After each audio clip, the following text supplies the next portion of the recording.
Tony, good to see you again. Where are you at the moment? At home? Or why aren't you Yes, at the Hikoi? well, I know that guy. Uh, because I've got better things to do, actually. I mean, I'm a city councillor. We've got big decisions to make. The Hikoi is what we get from being a capital city. And I just have to note, too, thank you very much for the yet another great segue into Wellington.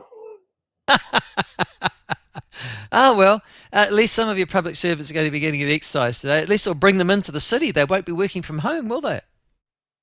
Well, actually, I think the opposite has happened. I think a very large number of Oh, people that's are right. You're right. Yes. Mm. because Yeah, carry the on. Hikoi marches in from Petone and it marches in from Porirua, and the advice was stay at home. And I know of whole offices that they're essentially closed today. So it's usually Tuesday is a really big day for people coming in because it's meeting day, but apparently not today. So that said, I've listened to the traffic report and traffic is actually doing fine. So it's one of those things where because everybody decides that they're going to do the right thing to stop traffic congestion, there is no congestion.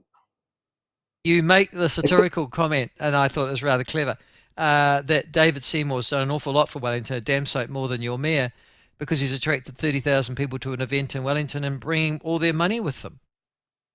yes. Well, I mean, hopefully, if the Hikoi is a success in Wellington City Council terms, they're going to go out and have coffees, go out to the lovely restaurants. We've got a large number of ethnic restaurants in New Zealand.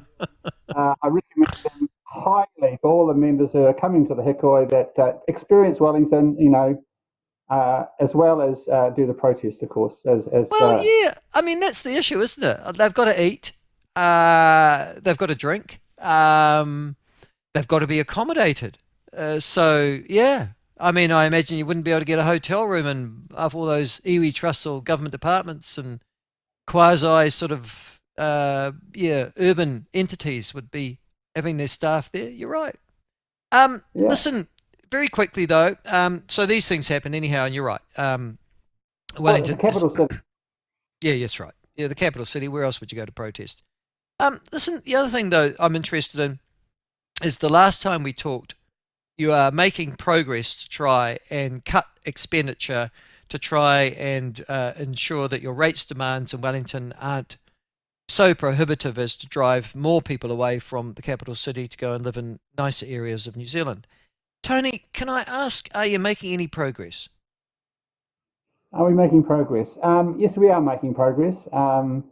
We're getting, we've got more officer advice. Last Wednesday, the officers outlined which projects they recommend being cut to go and achieve the goal of $500 million worth of cuts over the next 10 years. And uh, and we're having conversations amongst the councillors as to what the right mix is. Now, I have to say though, both the mayor and the officers still want to go ahead with some projects I think are lower priority, such as the Golden Mile project and more cycleways. Both they want to continue with both of those, and they recommending cuts to community projects, which I'm not is not going down well at all, as I'm getting lots of feedback. The suburbs have long waited for projects. I mean, we cut some of them back in 2021, and having them cut again and delayed again is really not resonating with the majority of residents I talk to. So we've Mm. got some conflicts there still to be resolved. I'm sure you have. Listen, you've met your new Crown Observer, have you? Yes, I met Lindsay yesterday afternoon. He seems what shall I say? He seems a fine fellow. He's said that he's there to help us, and he was very positive about his role.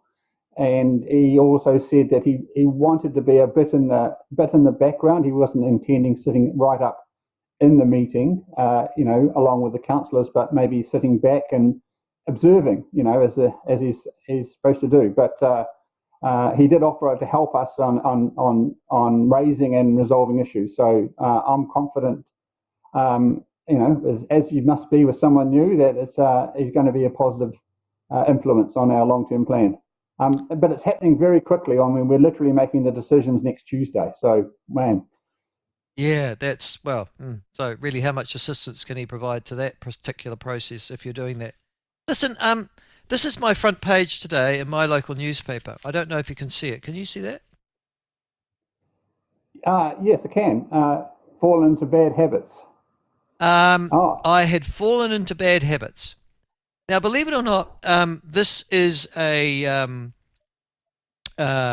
confession that the chief executive of the Dunedin City Council has made. Her name is Sandy Graham, and she apparently has called a lot of, as the chief executive, she'd been going around calling a lot of elected councillors insulting language such as iftards.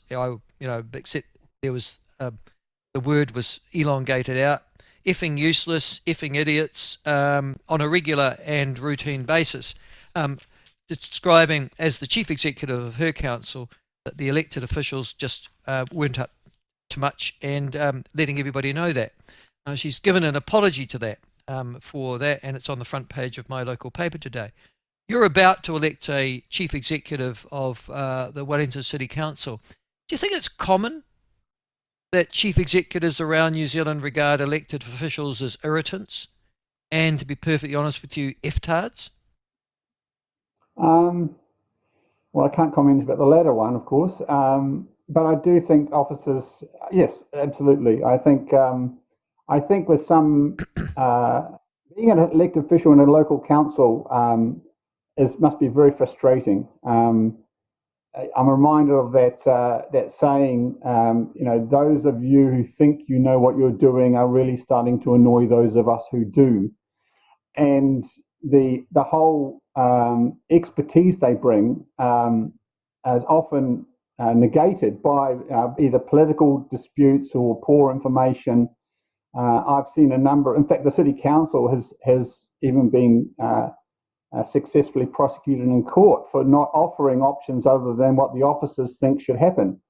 And uh, yeah, and it must be frustrating doing a whole lot of work on a project, and then the councillors come up and say, for political reasons, we're not doing it anymore, or we're postponing it. But that is the job. And in the end, the elected members are the employers representing the ratepayers. And so, in the end, if they're insofar as that's happening, the officers are insulting their employers. Mm, mm.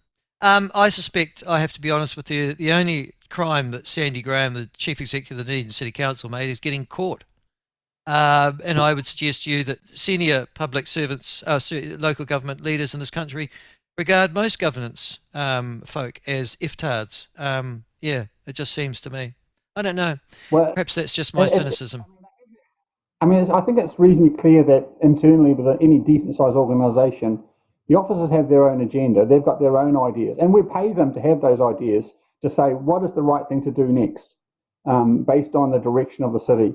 Uh, and I also have to say that some of the what's the word?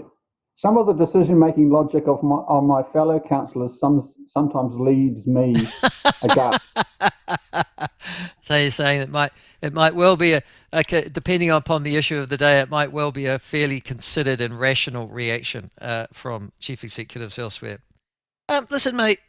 There's whenever I drive into Wellington, as most New Zealanders have, we tend to drive sort of in that one-way system that you've got, and we cross under a bridge that takes you from sort of inner city CBD across, and it's the bridge is above, and then disgorges you at near the shoreline and the built-up areas and restaurants that are there, etc. And it's always had a lot of designs on it. I think it's got a lot of Maori designs and motifs, but it's got other sort of art represented, mostly wood, it seems. But it's also, quite spectacular in its own way. They called it, what do they call it? The city to sea bridge or something like that. You're Yes, about to demolish it. Why? because it's earthquake prone, Well, what do you because it's do? built on. You mean because it's got wood and it's fixed with super glue to something it might fall down in an earthquake? Well, all that land's reclaimed land, and it was reclaimed a long time ago when they didn't necessarily use the best of materials. They just chucked whatever they could. And so the officers say that in any decent earthquake, that bridge is coming down. And it's You've going to had a come decent down. earthquake. It was called the Kaikoura earthquake. It devastated a whole series of buildings on your foreshore. They've all been pulled down. The bridge seemed to survive, Tony. Well, that's what a number of the public have said. They've actually noticed that as well, including civil engineers.